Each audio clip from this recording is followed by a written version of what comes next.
ஓய்வு நாள் நல்ல நாள் மகிமையின் கன நாள். ஓய்வு நாள் நல்ல நாள் மகிமையின் கன நாள். மகிமையாகவே எப்போதும் இருக்கும்.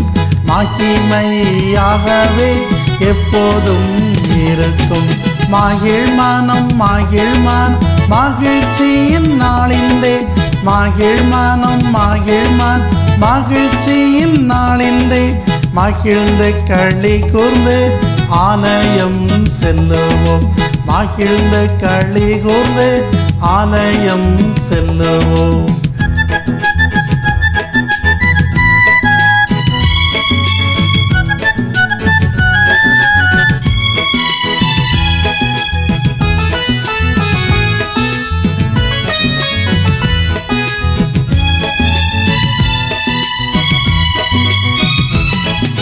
மகிழ் மனம் மகிழ் மனம் மகிழ்ச்சியின் நாளிலே.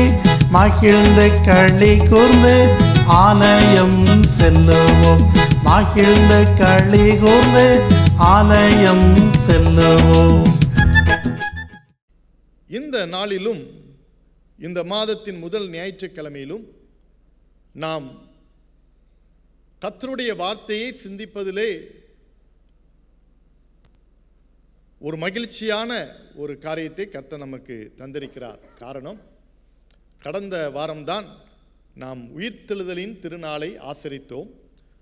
அதை தொடர்ந்து வருகின்ற ஞாயிற்றுக்கிழமையாக இந்த நாளிலும் ஒருவேளை அப்படிப்பட்ட ஒரு கான்டெக்ஸ்டில் நம்ம சிந்திப்பது அது நலமாக இருக்கும் என்று நான் எண்ணுகிறேன். மாதத்தின் முதல் நாளிலே வாக்குத்தத்த வசனமாக உங்களோடு கூட நான் பகிர்ந்து கொண்டேன்.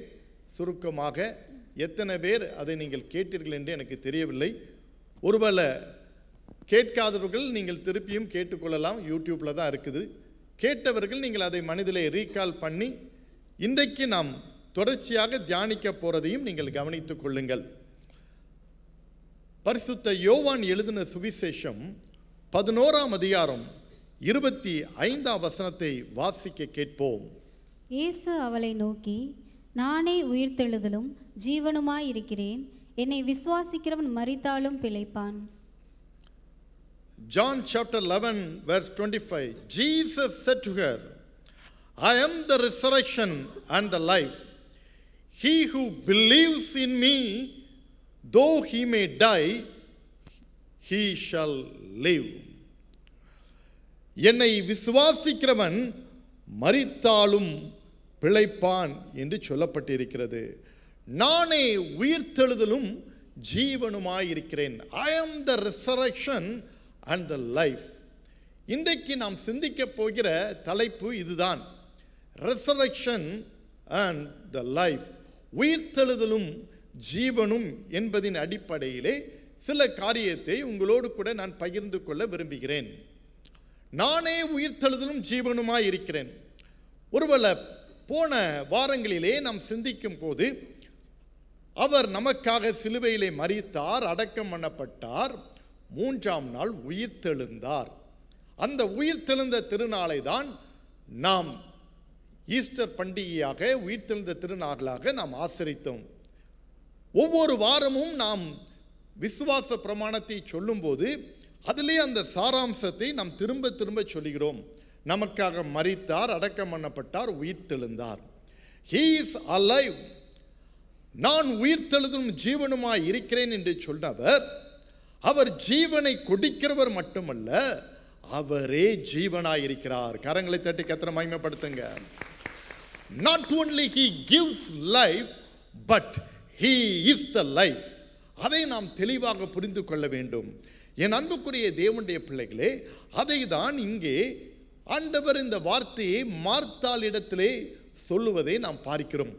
ஒருவேளை இந்த பகுதியிலே நாம் பார்க்கும்போது எந்த கான்டெக்ஸ்டிலே சொல்லப்பட்டிருக்கிறது என்பதை நாம் பார்க்கும்போது அநேகருக்கு இந்த சம்பவம் தெரிந்திருக்கும். எந்த சம்பவத்திலே சொல்லப்பட்டிருக்கிறது? இங்கே மரித்து போன ஒருவன் அவன் உயிர்ப்பிக்கப்படுகிறான். அந்த சூழ்நிலையில் தான் ஆண்டவர் ஒரு வார்த்தை அங்கே சொல்லுகிறார், நானே உயிர்த்தெழுதலும் ஜீவனுமாய் இருக்கிறேன். அதில் தொடர்ந்து நீங்கள் பார்க்கும்போது அதனுடைய தொடர்ச்சி என்ன சொல்லப்பட்டு இருக்கிறது? என்னை விசுவாசிக்கிறவன் மரித்தாலும் பிழைப்பான். அதுதான் முக்கியம்.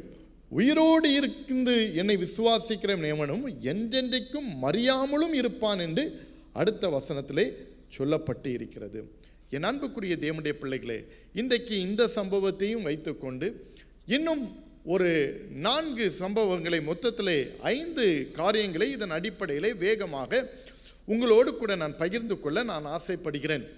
ஒருவேளை ஆண்டவர் சொல்லியிருக்கிறாரே, நான் தான் உயிர்த்தெழுதலும் நான் தான் ஜீவன் என்று சொல்லியிருக்கிறார். அப்போ இந்த உயிர்த்தெழுதல் ஜீவன் எதிலே மட்டும் பிரதிபலிக்கிறது? எதிலே மட்டும் பிரதிபலிக்கிறது? அந்த செத்துப்போன சரீரங்களை உயிர்ப்பிக்கிறதில் மட்டும்தான் பிரதிபலிக்கிறதா? வேறு பகுதியிலே எங்கே, எந்த கான்டெக்ஸ்ட்லே ஆண்டவர் இதையெல்லாம் சொல்லியிருக்கிறார் என்று சொல்லும்போது அநேக காரியங்களை நாம் இதை குறித்து சிந்திக்கலாம். ஆனால் இன்றைக்கு சில காரியங்களை மட்டும் உங்களோடு கூட நான் கோடிட்டு காட்ட விரும்புகிறேன். முதலாவதாக லூக்கா எழுதின சுவிசேஷம் 15ஆம் அதிகாரம் 11ஆம் வசனத்திலிருந்து 24ஆம் வசனம் வரையும் உள்ள பகுதியை நீங்கள் திருப்பி வைத்துக் கொள்ளுங்கள். லூக்கா எழுதின சுவிசேஷம் 15ஆம் அதிகாரம் 11ஆம் வசனத்தில் இருந்து. இந்த லூக்கா 15ஆம் அதிகாரத்திலே 3 விதமான ஓமைகள் சொல்லப்பட்டிருக்கிறது. காணாமல் போன ஆடு, காணாமல் போன வெள்ளிக்காசு, காணாமல் போன மகன் இங்கே சொல்லப்பட்டிருக்கிறது. இந்த காணாமல் போன மகன், இந்த இளைய குமாரனுடைய வாழ்க்கையை பார்க்கும்போது இங்கேதான் நானே உயிர்த்தெழுதலும் ஜீவனுமாய் இருக்கிறேன் என்று சொன்னவர், முதலாவது இங்கே உள்ள சம்பவத்தின் அடிப்படையில் என்ன நடைபெறுகிறது? பாவத்திற்கு மரித்தவன் மீண்டும் உயிர்ப்பிக்கப்படுகிறான். ஹல்லேலூயா! பாவத்திற்கு மரித்தவன் மீண்டும் உயிர்ப்பிக்கப்படுகிறான். ஆண்டவர் சொன்னார், நானே உயிர்த்தெழுதும் ஜீவனுமாய் இருக்கிறேன் என்று சொன்னவர், அந்த ஜீவிக்கிறவர் இங்கே ஒருத்தன் பாவத்திற்கு மரித்து போயிருக்கிறான். அவன் தூர தேசத்திற்கு போனான், துன்மார்க்கமாய் ஜீவனம் பண்ணினான், தகப்பனுடைய அன்பை விட்டு தூரமாய் கடந்து சென்றான். he lost everything, he had nothing. இப்படிப்பட்ட ஒரு சூழ்நிலையிலே அங்கே அவனுக்கு புத்தி தெளிகிறது. அந்த புத்தி தெளிதான் பாவ உணர்வு அவனுக்குள்ளே வருகிறது. ஐயோ, நான் பாவத்திற்கு மரித்து போயிருக்கிறேனே, துன்மார்க்கத்திற்கு அடிமையா இருக்கிறேனே என்று அவன் அறிந்து அவனுக்குள்ளே ஒரு மாற்றத்தை அங்கே காணப்படுகிறது. பாவத்திற்கு மரித்தவன் அங்கே உயிர்ப்பிக்கப்படுகிற ஒரு காரியத்தை பார்க்கிறோம். உயிர்ப்பிக்கப்படுகிறதை பார்க்கிறோம். அதுவரையும் அவனுடைய வாழ்க்கை ரொம்ப உல்லாசமாக, ரொம்ப லாவிஷா எல்லாம் இருந்திருக்கலாம். பணம் இருக்கிறது, ஃப்ரெண்ட்ஸ் இருக்கிறாங்க, எல்லாம் இருக்கிறது, சகலத்தையும் அவன் அனுபவித்துக் கொண்டிருந்திருக்கலாம். he might have enjoyed everything, எல்லாத்தையும் அவன் அனுபவித்துக் கொண்டிருந்திருக்கலாம். ஆனால் ஒரு நாள் அவன் குறைவுபட தொடங்கினான். அன்றைக்கு பன்றிகளுக்கு வைக்கிற தவிட்டை கூட ஒருத்தனும் அவனுக்கு கொடுக்கவில்லை என்று வேதம் சொல்லுகிறது. இப்படிப்பட்ட ஒரு சூழ்நிலையிலே தான் தேவனை விட்டு தூரமாய், துன்மார்க்கமாய், பாவத்திற்கு அடிமையாய் வாழ்ந்த இந்த இளைய குமாரனுடைய வாழ்க்கையிலே என்ன நடைபெறுகிறது பாருங்கள். 17ஆம் வசனத்தை வாசியுங்கள். லூக்கா 15:17. அவனுக்கு புத்தி தெளிந்தபோது அவன், என் தகப்பனுடைய ஊழியக்காரர் எத்தனையோ பேருக்கு பூர்த்தியான சாப்பாடு இருக்கிறது, நானோ பசியினால் சாகிறேன். இங்க பாருங்க, புத்தி தெளிகிறது, புத்தி தெளிகிறது. தெளிந்த போதுதான் அவன் தான் செத்து கிடக்கிறதை அவன் உணர்கிறான். நான் செத்து போன ஒரு வாழ்க்கை அல்லவா வாழ்ந்து கொண்டிருக்கிறேன். என் வாழ்க்கை ஒரு உயிரோட்டம் உள்ள வாழ்க்கை இல்லை, இது ஒரு செத்து போன ஒரு வாழ்க்கையாக நான் வாழ்ந்து கொண்டிருக்கிறேனே என்று நினைத்து அவனுக்குள்ள புத்தி தெளிந்து ஒரு தீர்மானத்தை எடுக்கிறான். நான் எழுந்து புறப்படுவேன், எங்கேருந்து புறப்பட்டு வந்தானோ அங்கேயே போவேன், என் தகப்பனிடத்தில் மன்னிப்பு கேட்பேன், பரம தகப்பனிடத்தில் மன்னிப்பு கேட்பேன், அவள் பிள்ளையா சேர்க்காட்டாலும் வேலைக்காரனாவது என்னை சேர்த்து கொள்ளுன்னு நான் கேட்பேன் அப்படின்னு அங்கே ஒரு தீர்மானம் எடுக்கிறான். இப்போ பாருங்க, நான் சொன்ன கான்டெக்ஸ்டில் அருமையான இந்த 24ஆம் வசனத்தை நீங்கள் வாசிக்கும் போது அங்கே என்ன சொல்லியிருக்கிறது பாருங்கள். 24ஆம் வசனத்தை வாசிங்கள். என் குமாரனாகிய இவன் மரித்தான், திரும்பவும் உயிர்த்தான். இதுதான், என் குமாரனாகிய இவன் மரித்தான், திரும்பவும் உயிர்த்தான். For this my son was dead and he is alive again. அவன் மரிச்சான்யா, மீண்டும் உயிரோடு இருக்கிறான். he was lost and is found. இதுதான் உயிர்த்தெழுதலின் ஆண்டவர். செத்து போனான், பாவத்திற்கு செத்து போயிட்டான். தகப்பன் அங்கே சொல்லுகிற ஸ்டேட்மெண்ட் அதுதான். இவன் மரித்தான், என் குமாரனாகி இவன் மரிச்சு போனாயா, ஆனா மீண்டும் உயிர் பெற்றான். பாவத்திற்கு மரித்தவன் அவன் அங்கே உயிர் பெறுவதை பார்க்கிறோம். என் அன்புக்குரிய தேவனுடைய பிள்ளைகளே, மனம் திரும்புகிற ஒரு பாவி நிமித்தம் பரலோகத்திலே பெரிய சந்தோஷம் என்று சொல்லப்பட்டிருக்கிறது. இன்றைக்கு நம்முடைய வாழ்க்கையில நாம் உயிரோடு இருக்கிறோம் என்று நாம் நினைக்கலாம். ஆனால் நம்முடைய ஆத்துமா செத்து போய் கிடக்கிறது அல்லவா? அந்த ஆத்துமா உயிர்ப்பிக்கப்பட வேண்டுமே, அதே தான் இருக்கு. இந்த இளையகுமாரன் உயிரோடு தான் இருந்தான். he was alive but his soul was dead. அவன் ஆத்துமா செத்து போய் கிடந்தது. அந்த ஆத்துமா உயிர்ப்பிக்கப்பட்டது.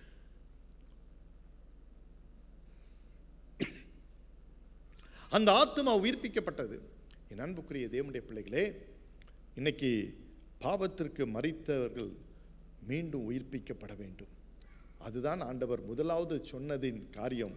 நானே உயிர்த்தெழுதலும் ஜீவனுமாய் இருக்கிறேன் என்று சொன்னதற்கு அர்த்தம் அதுதான். என்னை விசுவாசிக்கிறவன் மரித்தாலும் பிழைப்பானா, நீ ஆத்துமால செத்து போய் இருந்தாலும் நீ என்னை விசுவாசிக்கும் போது அந்த செத்த ஆத்துமா என்ன செய்யும்? உயிர்ப்பிக்கப்படும். ஹல்லேலூயா, ஹல்லேலூயா. அதுதான் இருக்குது. பாவத்தினால் நான் தவித்திடும் பாவியா இருந்தேன் ஐயா, ஆனா உங்களுடைய கிருபை என்னை தேற்றினதே. எவ்வளவு பெரிய ஆசீர்வாதம் தெரியுமா? அந்த கிருபையினாலே நீ நினைத்தேன், நின் கிருபை பிரபாகத்தினாலே என்னை தேற்றிடும் இயேசுநாதா. ஒரு கெட்ட குமாரனை போல துஷ்டமாய் நான் போனாலும் நீங்க என்னை விட்டு விலகல. ஏன்னா நான் திரும்பி வரும்போது நானே உயிர்த்தெழுதலும் ஜீவனுமாய் இருக்கிறேன் என்று சொன்னவர் அந்த உயிருள்ள தேவன், ஜீவனுள்ள தேவன் மீண்டும் பாவத்திற்கு அடிமையாக இருந்த நம்மை என்ன செய்தார்? தூக்கி விடுகிறார். இவன் செத்தான், மீண்டும் உயிர்ப்பிக்கப்பட்டான் என்று சொன்னார். நம்முடைய வாழ்க்கையில் அப்படிதான். நம்முடைய ஆத்துமா செத்து போய் இருக்கும்போது அது மீண்டும் உயிர்ப்பிக்கப்படணும். ஹல்லேலூயா. இன்னைக்கு கூட நம்ம பாடணும், உங்க ஆவியை அனுப்புங்க, என்னை உயிர்ப்பீங்க, அதெல்லாம் நம்ம பாடணும். என் அன்புக்குரிய தேவனுடைய பிள்ளைகளே, அதனால தான் நம்முடைய ஆத்துமா என்ன செய்யணும்? உயிர்ப்பிக்கப்படணும். ஹல்லேலூயா. Thank you Jesus. இந்த பாடலை சேர்ந்து பாடலாமா? Thank you Jesus. மா பெரிய கள்ளனாயினும் நீர் பெற்ற பிள்ளை அல்லோ. மா பெரிய கள்ளனாயினும் நீர் பெற்ற பிள்ளை அல்லோ. கருள் செய்த நீ கல்லாதே கிருபை நாதா. கல்லனு கருள் செய்த நீ கல்லாதே கிருபை நாதா. கெட்ட குமாரனை போ துஷ்டனாய் அலைந்தேனப்பா. கெட்ட குமாரனை போ துஷ்டனாய் அலைந்தேனப்பா. நின் அன்பை உணராமல் துரோகம் நான் செய்தேனே. நின் அன்பை உணராமல் துரோகம் நான் செய்தேனே. பாவத்தின் பாரத்தினா தவித்திடும் பாவி என்னை. பாவத்தின் பாரத்தினா தவித்திடும் பாவி என்னை. நின் கிருபை பிரவாகத்தா ஏற்றிடும் இயேசுநாதா. நின் கிருபை பிரவாகத்தா ஏற்றிடும் இயேசுநாதா.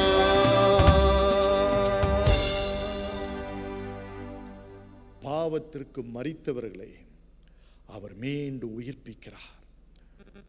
இரண்டாவதாக, பொருளாதாரத்திலே தூர்ந்து போன செத்து போனவர்களை கூட அவர் மீண்டும் உயிர்ப்பிக்கிறார். 2 ராஜாக்களின் புஸ்தகம் 4ஆம் அதிகாரம் 1ஆம் வசனத்திலிருந்து 7ஆம் வசனம் வரையும் பார்க்கும்போது அங்கே ஒரு சம்பவம் சொல்லப்பட்டு இருக்கிறது. 2 ராஜாக்களின் புஸ்தகம் 4ஆம் அதிகாரம் 1 முதல் 7 வரை. இங்கே ஒரு தீர்க்கதரிசிகளுடைய புத்திரரில் ஒருவனுக்கு மனைவியாயிருந்த ஒரு குடும்பத்தை குறித்து சொல்லப்பட்டிருக்கிறது. ஒருவேளை ஒரு தீர்க்கதரிசியின் புத்திரரில் ஒருவனுக்கு மனைவியாக இருந்தவன் சொல்லும்போது ஒரு இறைப்பணியை செய்த அல்லது ஒரு கடவுள் பக்தி உள்ள ஒரு குடும்பமாக இருந்திருக்க வேண்டும் என்பதுதான் அதனுடையாக நாம் பார்க்கிறோம். ஆனால் அந்த குடும்பம் ஒரு பெரிய கடனுக்குள்ளே மாட்டிக்கொண்டது. அவருடைய புருஷன் இறந்து போனான், கடன் ஆகிவிட்டது. கடன் கொடுத்தவன் 2 குமாரர்களையும் அவன் அடிமையாக பிடித்து கொள்ளும்படியாக எத்தனிக்கிறான். இதுதான் சூழ்நிலை போடப்பட்டிருக்கிறது. இப்படிப்பட்ட இந்த சூழ்நிலையில தான் அந்த ஸ்திரீ எலிசா தீர்க்கதரிசியினிடத்திலே வருகிறார். நிலைமையெல்லாம் சொல்லுகிறார். என்னிடத்திலே கடனை அடைக்கக்கூடிய ஒரு திராணி இல்லையே, தூர்ந்து போன நிலைமையில இருக்கிறனே, பொருளாதாரத்திலே செத்து போற ஒரு நிலைமையில இருக்கிறனே என்று அங்கே சொல்லப்படுகிறது.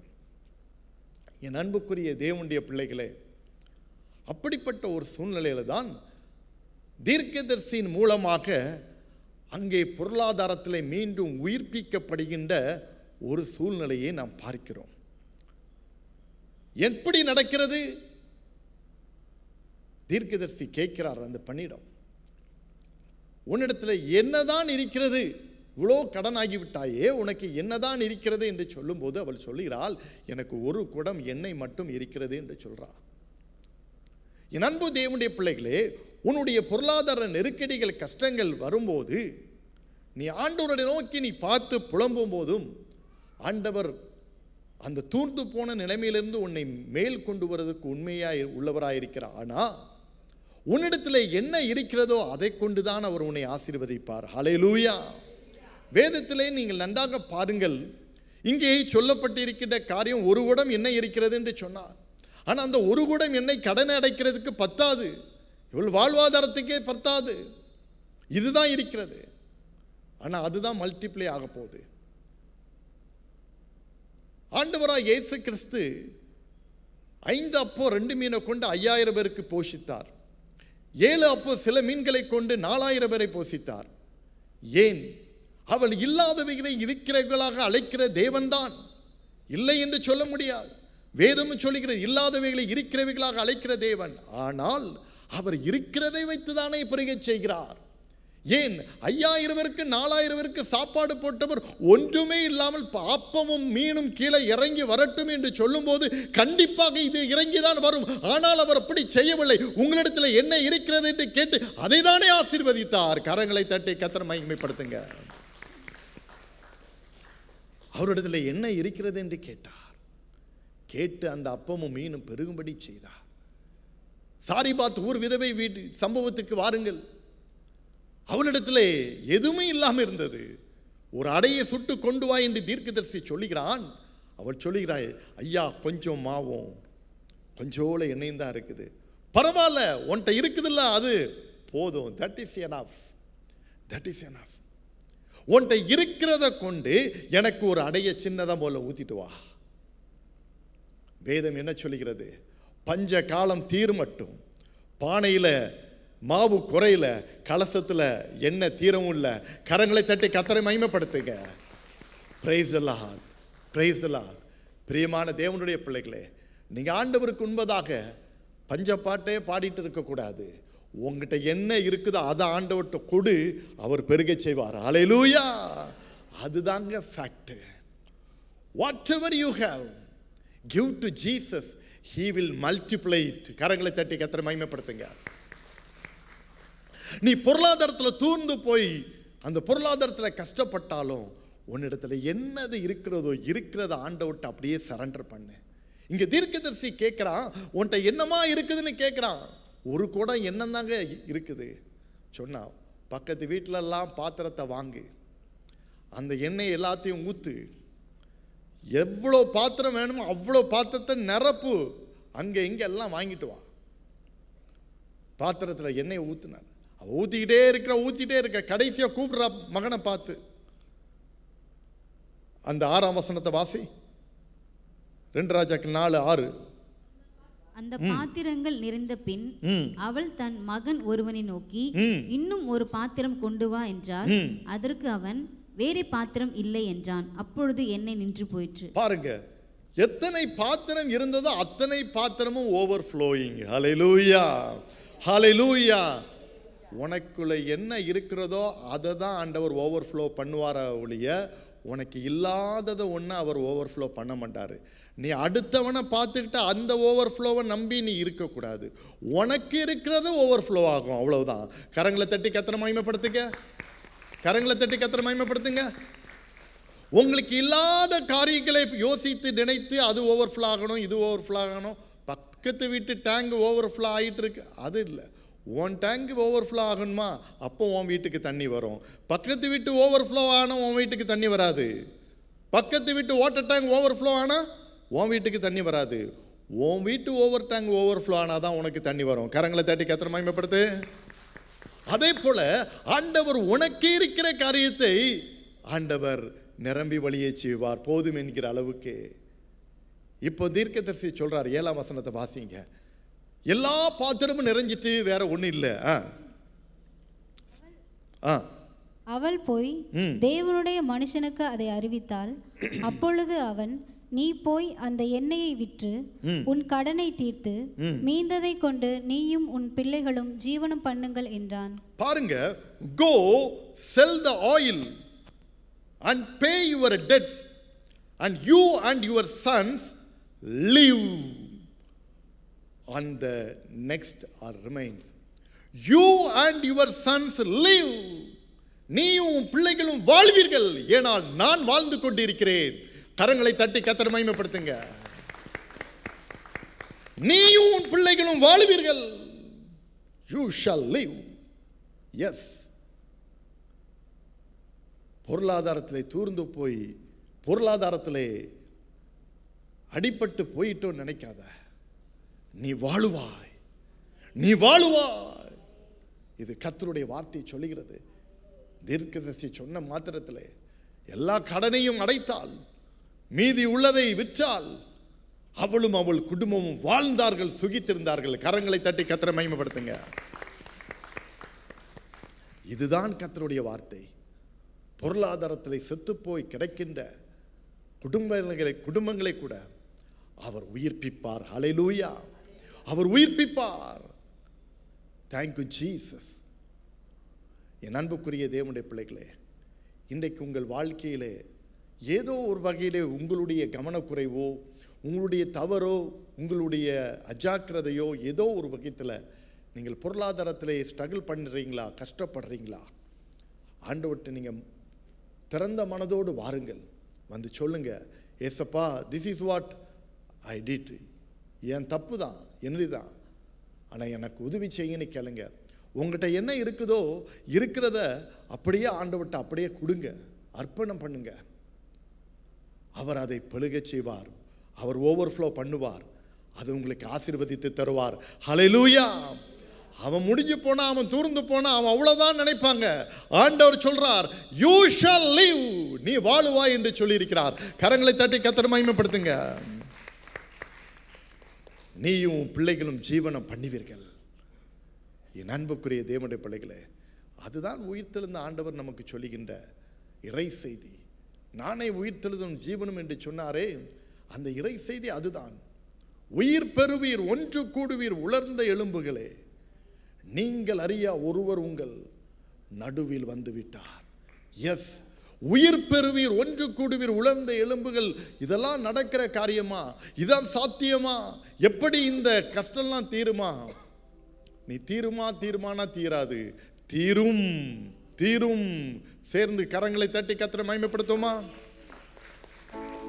உயிர் பெறுவீர், ஒன்று கூடுவீர் உலர்ந்த எலும்புகளே, நீங்கள் அறியா ஒருவர் உங்கள் நடுவில் வந்து விட்டார்.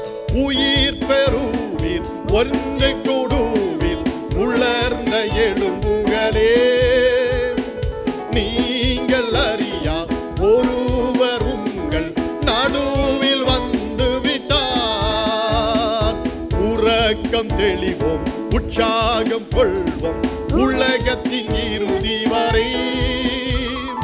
கல்வாரி தொனிதான் மலை மாறி பொழியும் நாள் வரை உழைத்திடுவோம்.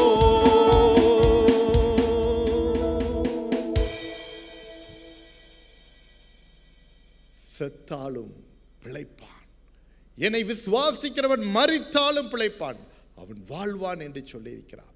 பொருளாதாரத்திலே தூர்ந்து போனவர் வாழ்வார்கள். பாவத்திற்கு செத்தவன் மீண்டும் உயிர்ப்பிக்கப்படுவான். பொருளாதாரத்தில் செத்தவன் மீண்டும் உயிர்ப்பிக்கப்படுவான். மூன்றாவதாக, செத்துப்போன சரீர உறுப்புகள் கூட உயிர்ப்பிக்கப்படும்.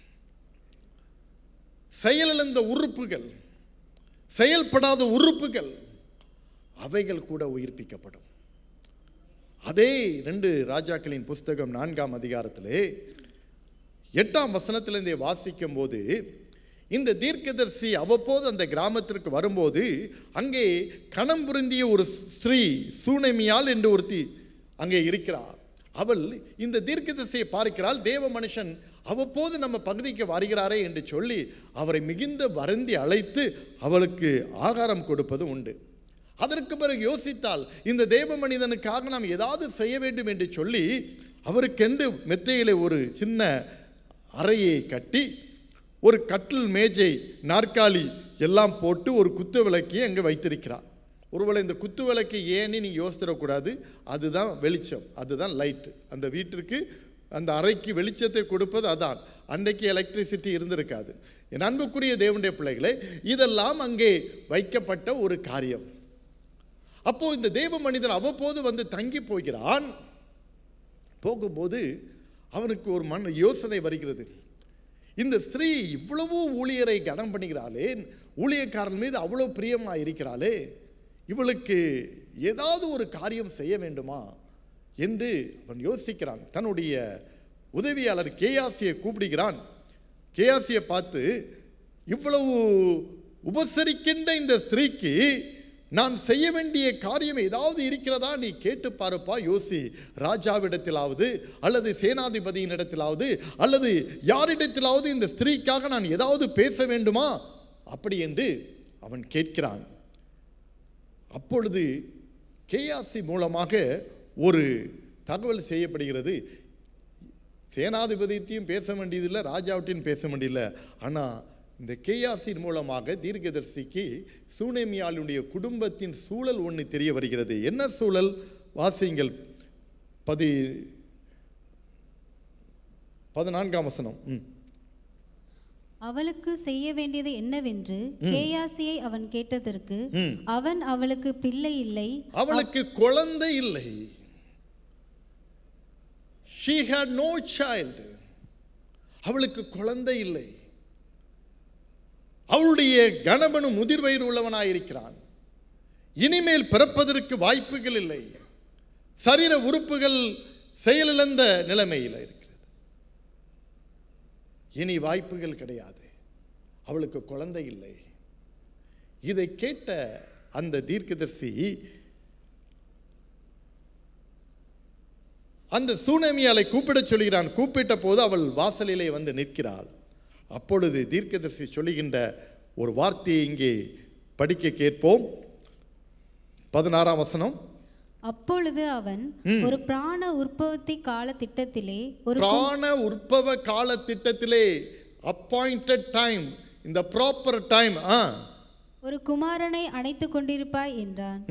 அதற்கு அவள், ஏது தேவனுடைய மனுஷனாகிய என் ஆண்டவனே, உமது அடியாளுக்கு அபத்தம் சொல்ல வேண்டாம். பாருங்கள், சூழல் அப்படி இருக்கிறது. எங்களுக்கு இனி எப்படி குழந்தை வரும்? சாத்தியமே இல்லை. அதற்கு எந்த விதமான ஒரு அறிகுறியுமே கிடையாது. எங்களுக்கு அபத்தம் சொல்ல வேண்டாம். சும்மா அபத்தம் சொல்ல வேண்டாம் என்றால் சும்மா விளையாட்டுக்கு ஏதாவது சொல்லாதுங்க, ஏதோ கிண்டலா சொல்லாதுங்க, ஏதோ தமாசுக்கு சொல்லாதுங்க, எங்களை புண்புறுத்துற மாதிரி சொல்ல வேண்டாம், அபத்தம் சொல்ல வேண்டாம் என்றால். ஆனால் பாருங்கள் 17ஆம் வசனத்திலே, அந்த ஸ்திரீ கர்ப்பம் தரித்து எலிசா தன்னுடனே சொன்ன, நல்லா கவனிங்க, அந்த ஸ்திரீ கர்ப்பம் தரித்து எலிசா தன்னோடே சொன்னபடி ஒரு உற்பத்தி கால திட்டத்திலே ஒரு குமாரனை பெற்றாள். The woman conceived and bore a son when the appointed time had come, of which Elijah had told her. Appointed time, அந்த உற்பத்தி கால திட்டத்திலே, அந்த appointed time சொன்ன அந்த குறித்த நாளிலே அந்த குழந்தை என்ன செய்து பிறந்தது. செத்துப்போன சரீர உறுப்புகள் உயிர்ப்பிக்கப்பட்டு அங்கே ஒரு அற்புதம் நடக்கிறது. கரங்களை தட்டி கர்த்தரை மகிமைப்படுத்துவோமா? என் அன்புக்குரிய தேவனுடைய பிள்ளைகளே, அவர் உயிர்ப்பிக்கிறவர். ஒருவேளை சரீர உறுப்புகள் செயலிழலாம், இருதயம் செயலிழக்கலாம், லங்ஸில் ப்ராப்ளம் இருக்கலாம், லிவரில் ப்ராப்ளம் இருக்கலாம், சரீரத்தில் ஒவ்வொரு உறுப்புகளையும் ஒவ்வொரு வியாதிகள் இருக்கலாம், தீராத மைக்ரைனாக இருக்கலாம், ஸ்கின் ப்ராப்ளமாக இருக்கலாம், எதுவாக இருக்கலாம். ஆண்டவர் சொல்கிறார், செத்து போன உறுப்புகளும் செயலிழந்த உறுப்புகளும் ஆண்டவர் உயிர்ப்பிக்கிறார். கரங்களை தேடி கேட்டு மகிமைப்படுத்துங்க. உயிர்ப்பிக்கிறார். நானே உயிர்த்தெழுதல். எஸ், அந்த power of resurrection will revive. அது உயிர்ப்பிக்கும். இதுதான் முக்கியம். அது சரீர வியாதிகள் பலவீனங்களாக இருந்தாலும் சரி. குழந்தை இல்லாத சூனேமியாளுக்கு ஒரு குழந்தை பாக்கியம் கிடைத்தது. நம்பிக்கையே கிடையாது. ஒரு சூனேமியால் கூட இந்த தேவ மனுஷன் வந்து ஜோமணி எனக்கு ஒரு குழந்தை வரணும், அவளுக்கு அதை நினைக்கவே இல்லை. அப்படின்னா அந்த எண்ணத்தோடு கூட அவள் தனக்கு குழந்தை இல்லைன்னு முதல்ல இவ போய் சொல்லியிருக்கலாம், எனக்காக ஜோமனுங்க. இன்னைக்கு உள்ள காலகட்டத்தில் அப்படி தானே இருக்குது. உங்கள் பிரச்சனை எதுவாக இருந்தாலும் சரி, முதல்ல அதை தானே தேவனுடைய மனுஷனிடத்தில் ஊழியக்காரத்தில் போய் சொல்லிக்கிற வழக்கம் இன்றைக்கு நம்முடைய நடப்புல இருக்கிறது. ஆனால் இந்த சூனேமியால் அப்படி செய்யவில்லை. அந்த தேவனுடைய மனுஷனுக்கு என்னெல்லாம் வேண்டுமோ அதை தான் அவள் செய்கிறாள். தன்னுடைய டிமாண்ட் அவள் சொல்லவே இல்லை, தன்னுடைய ரிக்வெஸ்ட் அவள் சொல்லவே இல்லை, எதையுமே சொல்லலை. ஆனால் கர்த்தருக்காக, கர்த்தருடைய ஊழியக்காரர்களுக்காக அதை செய்யும்போது கர்த்தர் ஊழியக்காரர் மூலமாக அவளுக்கு ஒரு அற்புதத்தை செய்கிறார். கரங்களை தட்டுங்க, மகிமைப்படுத்துங்க. என் அன்புக்குரிய தேவனுடைய பிள்ளைகளே, நீங்கள் கர்த்தரையும் அவருடைய ஊழியக்காரர்களையும் நீங்கள் கனம் பண்ணும்போது, அவர்களுக்கு நீங்கள் கனத்தை கொடுக்கும் போது, அவர்களுடைய தேவைகளிலே நீங்கள் பங்களிக்கும் போது, நிச்சயமாக அவர்கள் மூலமாக உங்களுக்கும் ஒரு பாக்கியம், ஒரு ஆசீர்வாதம் கிடைக்கும் என்பது இந்த சம்பவத்தின் மூலமாக தெளிவுபடுத்தப்படுகிறது. கரங்களை தட்டி கர்த்தரை மகிமைப்படுத்துங்க. செத்துப்போன சரீர உறுப்புகள் அங்கே செயல்படுகிறது. குழந்தை இல்லை, ஆனால் appointed time she gave birth to a child. என் அன்புக்குரிய தேவனுடைய பிள்ளைகளே, அவர் இன்றும் ஜீவிக்கிறார், ஜீவனுள்ள தேவனாய் இருக்கிறார். அவரால் கூடாத காரியம் ஒன்றுமே இல்லை. அவரால் எல்லாம் கூடும், எல்லாம் கூடும். உங்க ஆவியை அனுப்புங்க, என்னை உயிரடைய செய்யுங்க. உலர்ந்த எலும்புகள் இந்த நாளில் உயிரடைய வேண்டுமே. நான் பாடின இந்த பாடல்ல மீண்டுமாக சந்தோஷமா சேர்ந்து கரங்களை தட்டி பாடுவோமா? Thank you Jesus. உங்க ஆவிய அனுப்புங்க, என்ன உயிரடைய செய்யுங்க. உங்க ஆவிய அனுப்புங்க, என்ன உயிரடைய செய்யுங்க. உலர்ந்த எலும்புகள் இந்த நாளில் உயிரடைய வேண்டுமே. உலர்ந்த எலும்புகள் இந்த நாளில் உயிரடைய வேண்டுமே. உயிரடைய வேண்டுமே. உயிரடைய வேண்டுமே.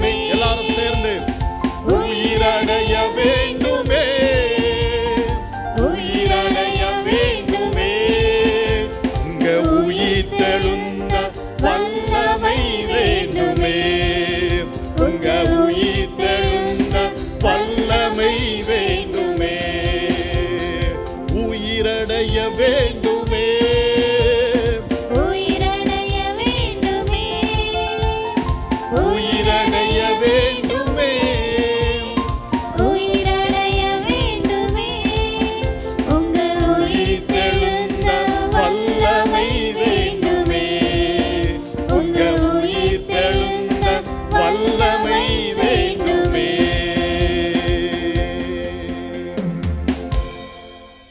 உயிர்த்தெழுந்த வல்லமை செத்து போன உறுப்புகளை உயிர்ப்பிக்கும். ஹல்லேலூயா. செத்து போன உறுப்புகளை உயிர்ப்பிக்கும். என் அன்புக்குரிய தேவனுடைய பிள்ளைகளே, அவரால் கூடாத காரியம் ஒன்றுமில்லை. தேவனால் எல்லாம் கூடும். பாவத்திற்கு செத்தவன் உயிர்ப்பிக்கப்படுகிறான். பொருளாதாரத்திலே செத்து போனவன் உயிர்ப்பிக்கப்படுகிறான். செத்து போன சரீர உறுப்புகள் கூட உயிர்ப்பிக்கப்படுகிறது. நான்காவதாக, சரீரத்திலே செத்து போனவன் ஆவியிலே உயிர்ப்பிக்கப்படுகிறான். ஹல்லேலூயா. லூக்கா எழுதின சுவிசேஷம் 16ஆம் அதிகாரத்தை திருப்பிக் கொள்ளுங்கள். Look chapter 16. இங்கே 19ஆம் வசனத்திலிருந்து 31ஆம் வசனம் வரையும் பார்க்கும்போது இன்னொரு சம்பவம் சொல்லப்பட்டிருக்கிறது. சரீரத்திலே செத்து போனவன் ஆவியிலேயே உயிர்ப்பிக்கப்படுகிறான். ஆண்டவர் அருமையான ஒரு ஓமையை சொல்லியிருக்கிறார். லாசரு, ஐஸ்வர்யவான், ரெண்டு பேரும் மனிதர்கள் தான் இந்த உலகத்திலே வாழ்கிறார்கள். லாசரு மிகுந்த உலக பிரகாரமாக அவன் வாழுகிறான். பாவத்திற்கும் பிசாசுக்கும் இச்சைகளுக்கும் எல்லாத்திற்கும் அவன் வாழுகின்ற ஒரு மனிதனாக இருக்கிறான். அவன் சம்பிரமாய் வாழ்ந்து கொண்டிருந்தான் என்று சொல்லப்பட்டிருக்கிறது. அதே ஊர்ல லாசரனி ஒருத்தன் இருந்தான். அவன் தரித்திரன், பருக்கள் நிறைந்தவன்.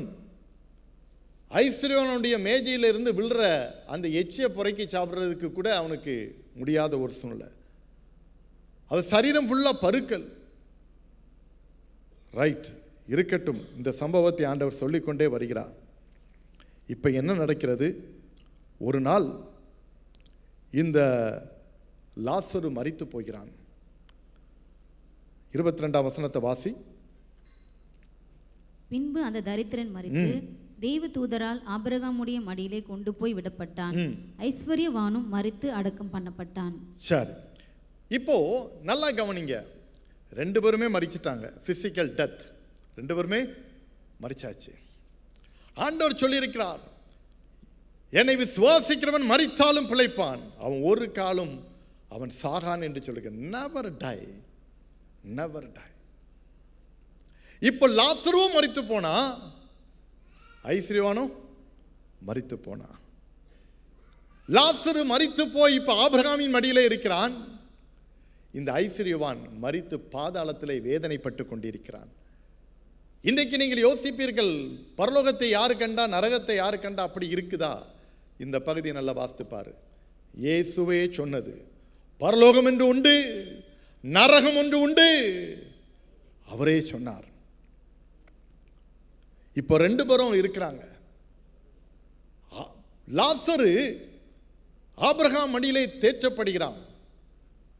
ஆனா அந்த ஐஸ்வர்யவான் கைவிடப்பட்டவனாக எரிகிற அக்கினியிலே இருக்கிறான். அவன் பார்க்கிறான், இந்த ஐஸ்வர்யவான் லாசரு பரலோகத்தில் சந்தோஷமா இளைப்பாருகிறத பார்த்து நரகத்தில் அந்த அக்கினியில வேதனையில அவனுடைய நாக்கெல்லாம் வறண்டு போய் இருக்கிற சூழ்நிலையில அவன் கேட்கிறான், அந்த லாசருடைய சுண்டு வரல்ல கொஞ்சம் தண்ணியை நினைச்சு என் நாவை குளிர பண்ணும் என்று சொல்லுகிறான். அப்ப நீங்க பாருங்கள், இப்பொழுது அடிக்கிற இந்த வெயிலின் உஷ்ணத்தையே நம்மால் தாங்க முடியவில்லை என்றால் நரகம் எவ்வளவு கொடுமையா இருக்கும், நரக அக்கினி எவ்வளவு கொடியதாக இருக்கும் என்று யோசித்து பாருங்கள்.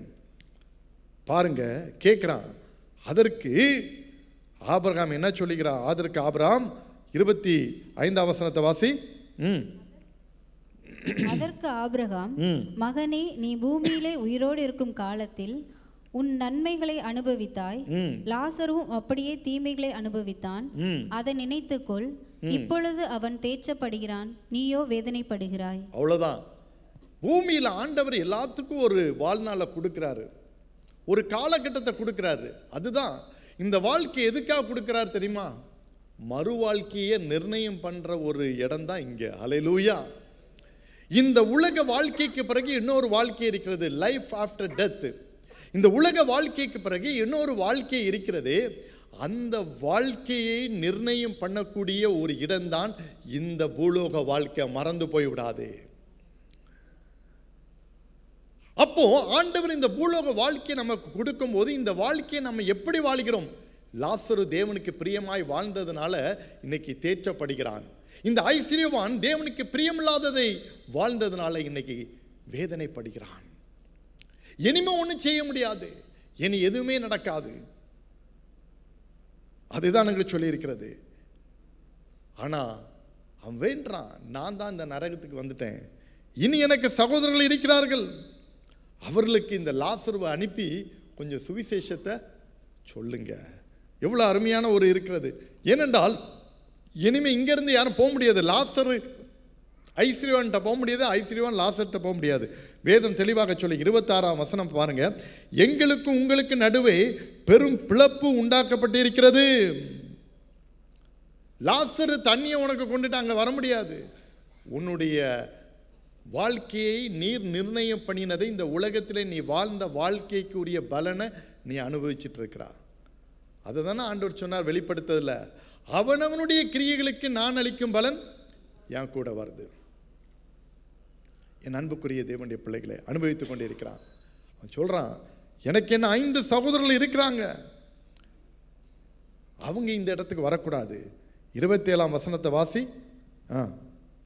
அப்பொழுது அவன், அப்படியானால் தகப்பனே, எனக்கு 5 சகோதரர் உண்டு, அவர்களும் வேதனையுள்ள இந்த இடத்துக்கு வராதபடி அவன் போய் அவர்களுக்கு சாட்சியாக அறிவிக்கும் பொருட்டு நீர் அவனை என் தகப்பன் வீட்டுக்கு அனுப்பும்படி உம்மை வேண்டிக் கொள்கிறேன் என்றான். சரி, இப்ப பாருங்க, லாசருவை அனுப்பி அவங்க வீட்டில் போய் சுவிசேஷம் சொல்ல போணுமா.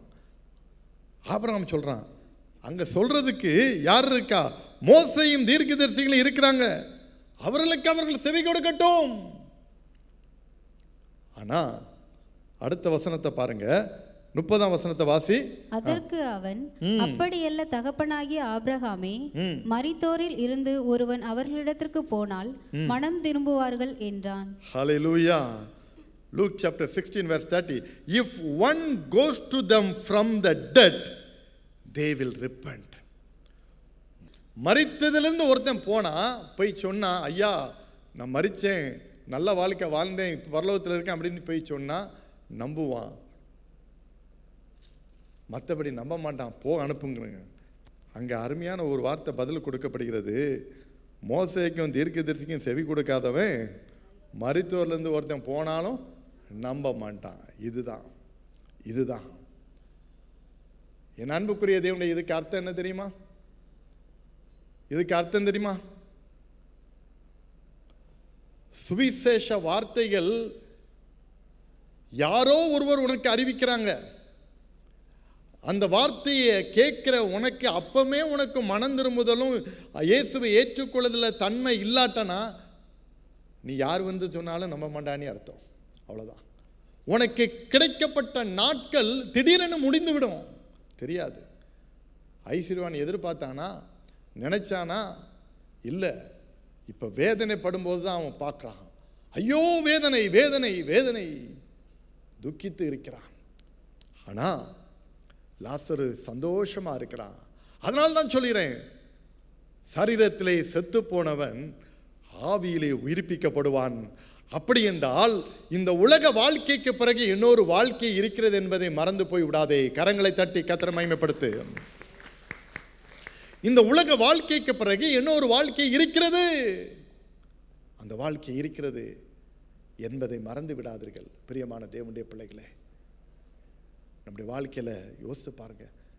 ஏதோ வந்தோம் போனோம் பிறந்தோம் வாழ்ந்தோம் அப்படி கிடையாது. இந்த உலக வாழ்க்கைக்கு பிறகு வாழ்க்கை இருக்கு. ஆண்டவரே சொன்ன ஒரு ஓமை, ஐஸ்வர்யவான் லாசரு. இந்த வாழ்க்கை தான், இந்த உலக வாழ்க்கை தான் மறு வாழ்க்கையை, மறுமையை நிர்ணயிக்கிறது.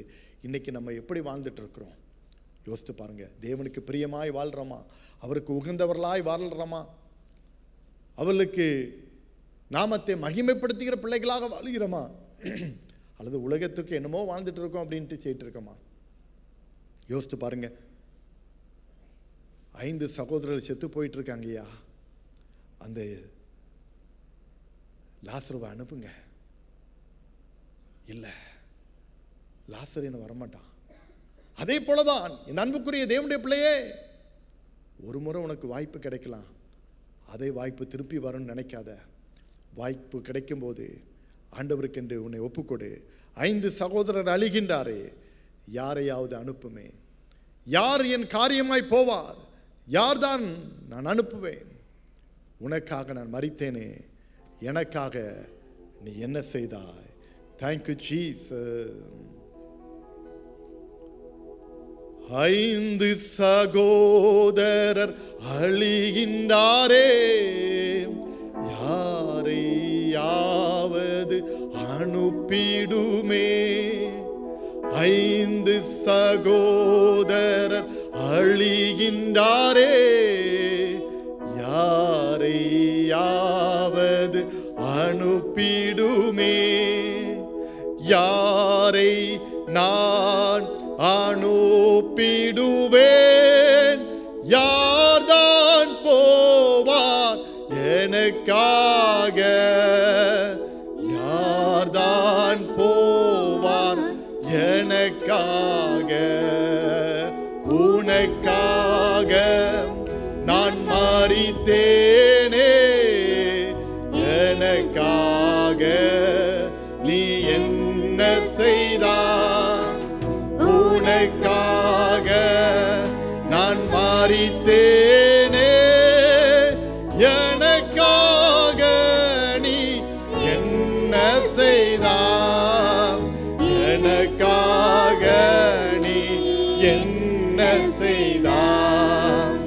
உலகோர் உன்னை பகைத்தாலும் உண்மையாய் அன்பு கூறுவாயா?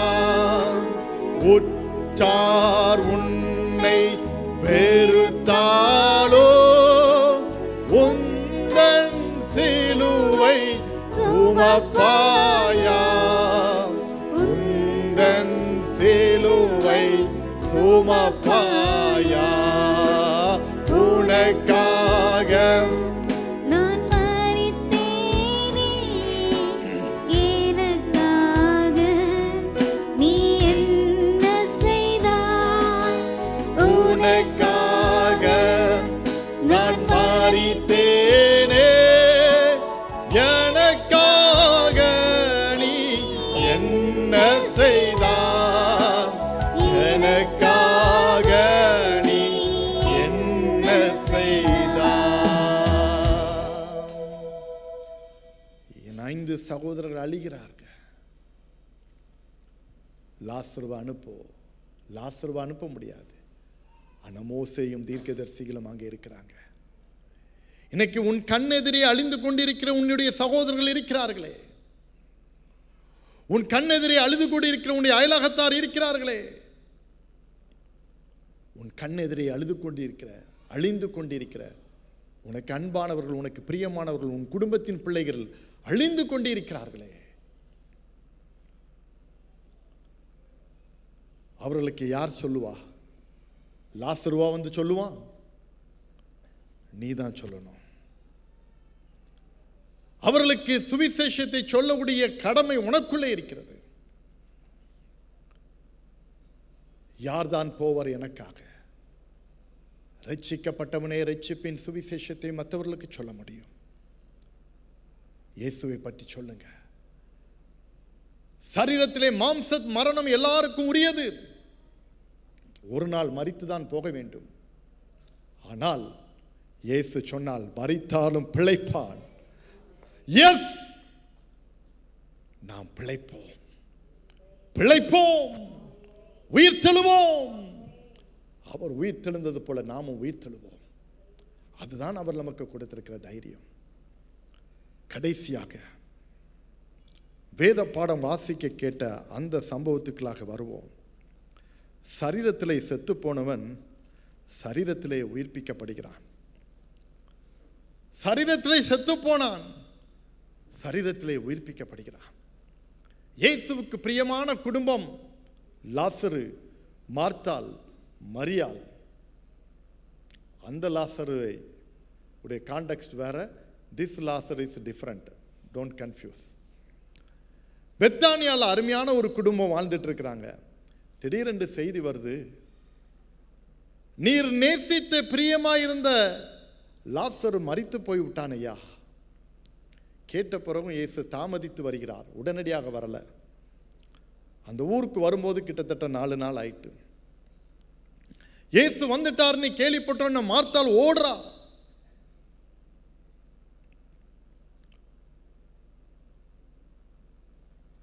நீர் இங்கே இருந்திருந்தாரானால் என் சகோதரன் மரித்திருக்க மாட்டானே என்று சொல்றா. ஆண்டவர் சொல்றார், உன் சகோதரன் உயிர் தெழுவான். அப்போ மார்த்தா சொல்றா, உயிர் தெழுதல நாளில் எல்லாரும் உயிர் தெழுவான். அதுதான் நான் சொன்னேன், சரீரத்தில் மரித்தவன் ஆவியிலே உயிர் தெழுகிறான். அதுதான் மார்த்தா சொல்றா, அவன் உயிர் தெழுவான் உயிர் தெழுதின நாளிலே. ஆண்டவர் அப்பொழுதுதான் சொல்லிக்கிறார், he declared to Martha, I am the resurrection and life. நானே உயிர்த்தெழுதலும் ஜீவனுமாய் இருக்கிறேன். நான் ஜீவன் மட்டும் அல்ல, நான் ஜீவனை கொடுக்கிறவராகவும் இருக்கிறேன். ஹல்லேலூயா. ஜீவனை கொடுக்கிறவராகவும் இருக்கிறேன். லாசருவை எங்கே வைத்தீர்கள் என்று சொன்னார்கள். மரித்து 4 நாள் ஆயிட்டே, நாருமே no problem. I am not an ordinary man. I am not an ordinary man. I am the Son of God. கரங்களை தட்டி கர்த்தரை மகிமைப்படுத்துங்க. நான் சாதாரண ஒரு மனிதனாக இந்த உலகத்தில் வரல, தெய்வ குமாரனாக வந்தேன். அப்படி என்றால் he proved himself as a son of God by performing this miracle. இந்த அற்புதத்தை செய்ததன் மூலமாக அவர் தெய்வ குமாரன் என்பதை அங்கே உறுதிப்படுத்துகிறார். அவர் ஆவியிலே கலங்குகிறார், அழுகிறார். லாசருவை எங்கே வைத்தீர்கள் கேட்டார். கல்லறைக்கு பக்கத்திலே வந்து அவர் சொன்னார். என்ன சொன்னார் பாருங்கள், ஒரே ஒரு வார்த்தை தான். யோவான் 11ஆம் அதிகாரம் 43ஆம் வசனத்தை வாசியுங்கள். இவைகளை சொன்ன பின்பு லாசருவே வெளியே வா என்று உரத்த சத்தமாய் கூப்பிட்டார். Lazarus come out. அவ்வளவுதான், வெளியே வான்னு சொன்னார். அவன் உடனே வெளியே வந்துட்டான். மரித்தவன் வெளியே வந்தான். கரங்களை தட்டுங்க. He who died came out. மரித்தவன் வெளியே வந்தான். அப்பட நல்லா கேளுங்க, சரீரத்திலையும் அவர் உயிர்ப்பிக்க வல்லவராக இருக்கிறார். கரங்களை தட்டி கர்த்தரை மகிமைப்படுத்துங்க. விக்கில்ஸ்வொர்த் என்கின்ற தேவனுடைய மனிதன் அவருடைய மனைவி உட்பட 7 பேரை உயிரோடை கூட எழுப்பினார் என்கின்ற சரித்திரம் சொல்லப்பட்டிருக்கிறது. இன்னும் அநேக தேவதாசர்கள் செத்து போனவர்களை உயிரோடை கூட எழுப்பின நிகழ்வுகள் எல்லாம் இருக்கிறது. அதை தான் ஆண்டவர் சொன்னார், என்னை விசுவாசிக்கிறவன் நான் செய்கிறவைகளையும் செய்வான், இதைவிட மேலான காரியத்தையும் செய்வான். கரங்களை தட்டி கர்த்தரை மகிமைப்படுத்துங்க. நானே உயிர்த்தெழுதலும் ஜீவனுமாய் இருக்கிறேன் என்று சொன்னவர் செத்து போன சரீரத்தை கூட மீண்டும் உயிர்ப்பிக்கவும் அவர் வல்லவராயிருக்கிறார். கரங்களை தட்டி கர்த்தரை மகிமைப்படுத்துவோமா? என் அன்புக்குரிய தேவனுடைய பிள்ளைகளே, ஆகவே நானே உயிர்த்தெழுதலும் ஜீவனுமாய் இருக்கிறேன் என்று சொன்ன அந்த வார்த்தைக்கு அர்த்தத்தை நாமே குறுக்கி கொள்ளக்கூடாது, அதை ஒரு பவுண்டரியில் அடைச்சு போட்டுறக்கூடாது. ஹல்லேலூயா. அதற்கு இன்னும் அநேக அர்த்தங்கள் சொல்லிக்கொண்டே போகலாம். 5 காரியங்களை உங்களோடு கூட நான் பகிர்ந்து கொண்டேன்.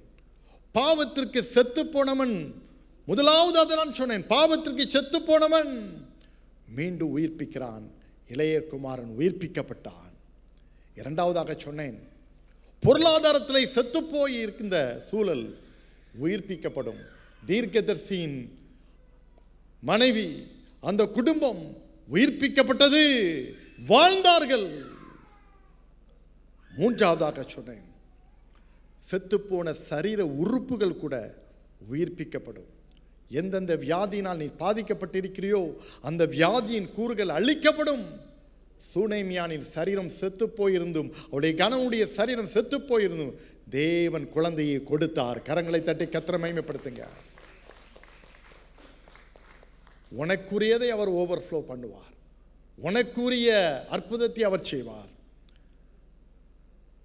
நான்காவதாக சொன்னேன், சரீரத்திலே செத்தவன் ஆவியிலே உயிர்ப்பிக்கப்பட்டான். லாசரு ஆபிரகாமின் மடியிலே பரலோகத்திலே காணப்பட்டான்.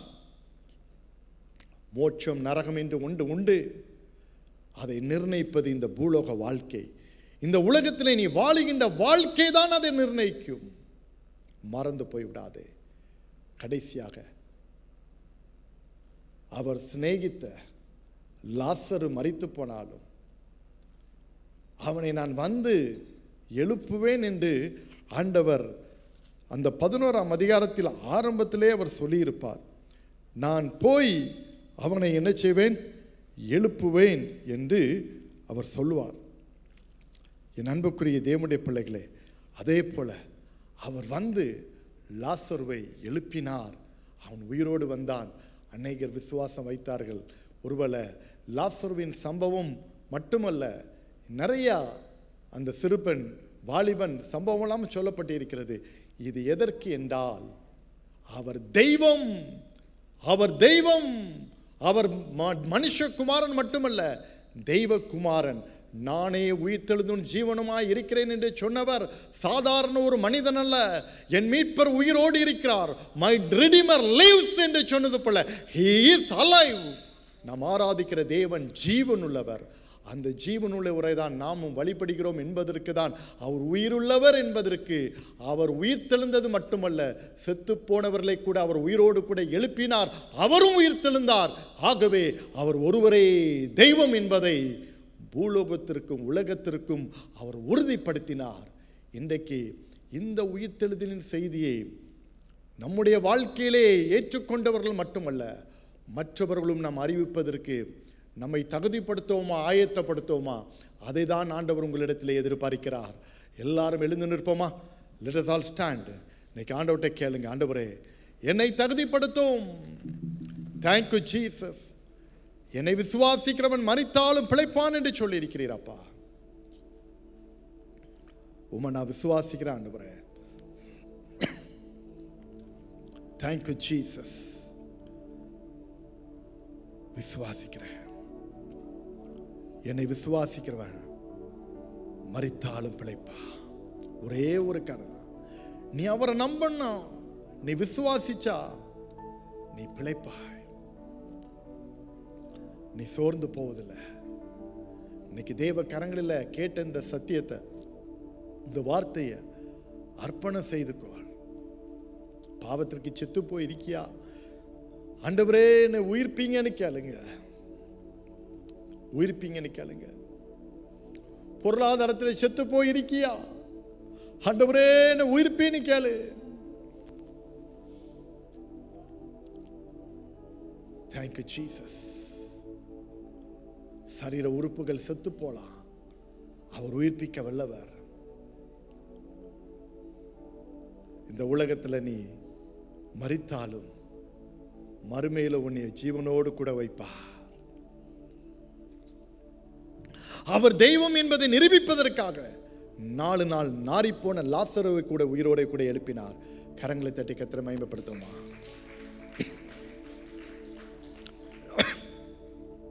இன்னைக்கு அவர் மேல நம்பிக்கையா இருப்பியா? Do you believe him?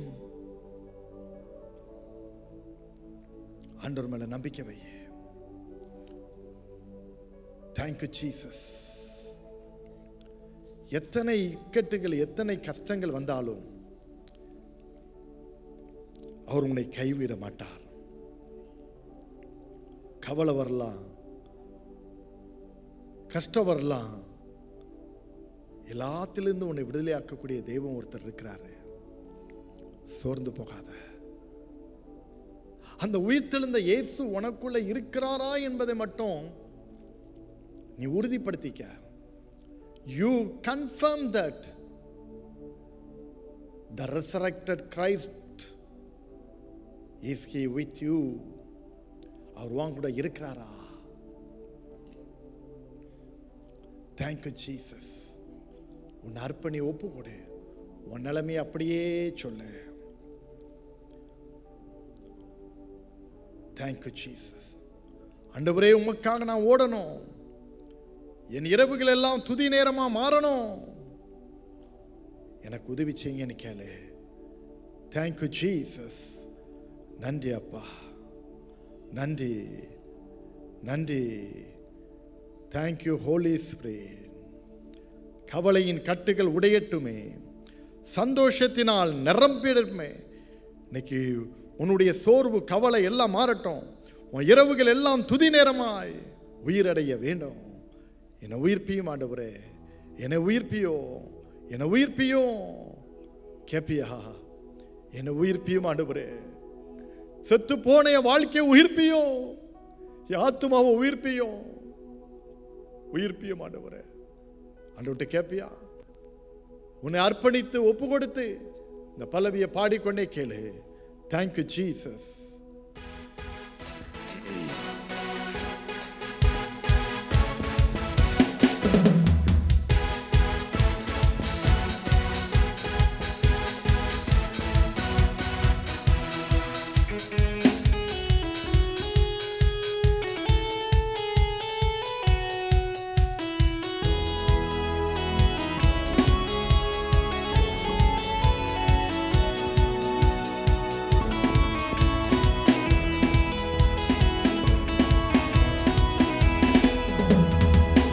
கவலையின் கட்டுகள் உடைவெட்டுமே, சந்தோஷத்தாலே நிரப்பிடுமே. கவலையின் கட்டுகள் உடையட்டுமே, சந்தோஷத்தாலே நிரப்பிடுமே. என் இரவுகள் எல்லாம் துதி நேரமாய் உயிரடைய வேண்டுமே. என் இரவுகள் எல்லாம் துதி நேரமாய் உயிரடைய வேண்டுமே. கட்டுகள் உடையட்டுமே, பார்வோனின் வல்லமை அழியட்டுமே. பாதாள கட்டுகள் உடையட்டுமே, பார்வோனின் வல்லமை அழியட்டுமே. உமக்காக நாங்கள் ஓடிட உயிரடைய வேண்டுமே. உமக்காக நாங்கள் ஓடிட உயிரடைய வேண்டுமே. கவலையின் கட்டுகள் உடையட்டுமே, சந்தோஷத்தாலே நிரப்பிடுமே. கவலையின் கட்டுகள் உடையட்டுமே, சந்தோஷத்தாலே நிரப்பிடுமே. என் இரவுகள் எல்லாம் துதி நேரமாய் உயிரடைய வேண்டுமே. என் இரவுகள் எல்லாம் துதி நேரமாய் உயிரடைய வேண்டுமே. உயிரடைய வேண்டுமே, உயிரடைய வேண்டுமே, உயிரடைய வேண்டுமே, உயிரடைய வேண்டுமே. உங்கள் உயிர் தெழுந்த வல்லமை வேண்டுமே. உங்கள் உயிர் தெழுந்த வல்லமை வேண்டுமே. உங்கள் உயிர் தெழுந்த வல்லமை, உங்கள் உயிர் தெழுந்த வல்லமை வேண்டுமே. வல்லமை உயிர் தெழுந்த வல்லமை வேண்டுமே. One more time. உங்கள் உயிர் தெழுந்த வல்லமை வேண்டுமே. உங்கள் உயிர் தெழுந்த வல்லமை வேண்டுமே.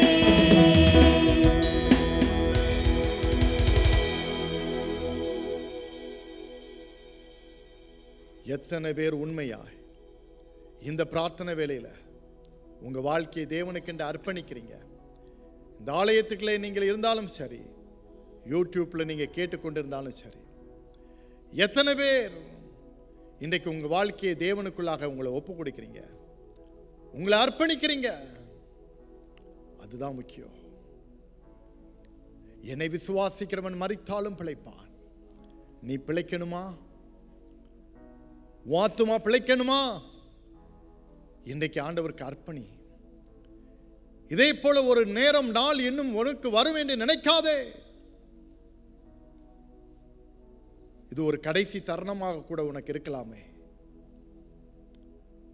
ஐஸ்வர்யவான் வேதனைப்படுவது போல அந்த வேதனைக்குள்ளே நீ செல்லாமல் இருப்பதற்கு இந்த உலக வாழ்க்கையில உன் வாழ்க்கையை நீ கர்த்தருக்கென்று ஒப்புக்கொடு. உன் வாழ்க்கையை தேவனுக்கென்று அர்ப்பணி. தத்தம் செய். பாவத்திற்கு மரித்த உன்னை அவர் உயிர்ப்பிப்பார். பொருளாதாரத்திலே கஷ்டப்படுகின்ற உன்னை அவர் மீண்டும் எழுப்புவார், மீண்டும் உயிர்ப்பிப்பார். உனக்கு என்ன இருக்கிறது அதை கொண்டு உன்னை ஆசீர்வதித்து உயர்த்துவார். Thank you, Holy Spirit. செத்து போன உன் உறுப்புகள் கூட உயிர்ப்பிக்கப்படும். உயிர்ப்பிக்கப்படும். மரித்தாலும் பிழைப்பாய், என்றென்றும் அவரோடு கூட நீ வாழ்வாய். Thank you, Jesus. உண்மையா தேவனுக்கென்று ஒப்பு கொடுக்கிற உனக்காக நான் செபிக்கட்டும். அன்புள்ள இயேசு சாமி, யாரெல்லாம் தங்களுடைய பாவங்களை நினைத்து மனஸ்தாபப்பட்டு அறிக்கை செய்து உம்மிடத்திலே மன்னிப்பு கேட்கிறார்களோ அவர்களை மன்னியும். அவர்கள் இந்த உலகத்திலே மரித்தாலும் நித்தியத்திலே பிழைக்கும்படி நீர் உதவி செய்வீராக. யாருடைய குடும்ப சூழலிலே பொருளாதாரத்திலே கஷ்டப்படுகிறார்களோ அவர்களுக்கு இருப்பதை கொண்டு ஆசீர்வதித்து உயர்த்தும். செத்துப்போன சரீர உறுப்புகள் மீண்டும் உயிர்ப்பிக்கப்படட்டும் ஆண்டவரே. வியாதிகள் பலவீனங்கள் ஒளியட்டும், விலகட்டும். நல்ல சுகத்தை பலத்தை தாரும் அப்பா. உம்முடைய ஜீவன் இறங்குவதாக, இறங்குவதாக, வல்லமை இறங்குவதாக. காத்துக்கொள்ளு, வழி நடத்தும் அப்பா. நானே உயிர்த்தெழுதலும் ஜீவனுமாய் இருக்கிறேன் என்று சொன்னவர் நீர் இன்றும் ஜீவிக்கிறேன். உம்முடைய உயிர்த்தெழுதலின் வல்லமையினாலே எங்களை தொடர்ந்து நீர் ஆசீர்வதியும், எங்களை பலப்படுத்தும். உங்கள் கிருபை மாத்திரம் எங்களோடு கூட இருப்பதாக. இந்த பிரார்த்தனையிலே என்னோடு கூட இணைந்து ஜெபிக்கிற அன்பு பிள்ளைகள் ஒவ்வொருவரையும் நீர் ஆசீர்வதியும். ஒவ்வொருடைய வாழ்க்கையிலும் பாக்கியத்தையும் சேமத்தையும் பெற்று அனுபவிக்க நீர் உதவி செய்வீராக. எல்லா துதி கனம் மகிமை புகழ் ஸ்தோத்திரம் அத்தனையும் உமக்கே செலுத்துகிறோம். நீர் ஏற்றுக்கொள்ளும். இயேசுவின் நாமத்தில் வேண்டிக் கொள்கிறோம் பிதாவே, ஆமென்.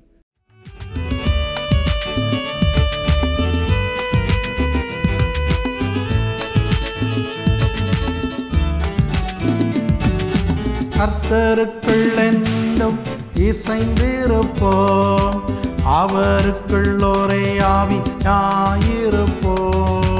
கர்த்தருக்குள் என்றும் இசைந்திருப்போம், அவருக்குள் ஒரே ஆவியாயிருப்போம். ஆவியினாலும் சரீரத்தினாலும் மகிமை செலுத்திடுவோம். கர்த்தருக்கே என்றும் ஆவியினாலும் சரீரத்தினாலும் மகிமை செலுத்திடுவோம். கர்த்தருக்கே என்றும். தேவனின் ஆலயமே, பரிசுத்த ஆலயமே, மகிமையின் ஆலயமே, நாமயவாலயமே. தேவனின் ஆலயம்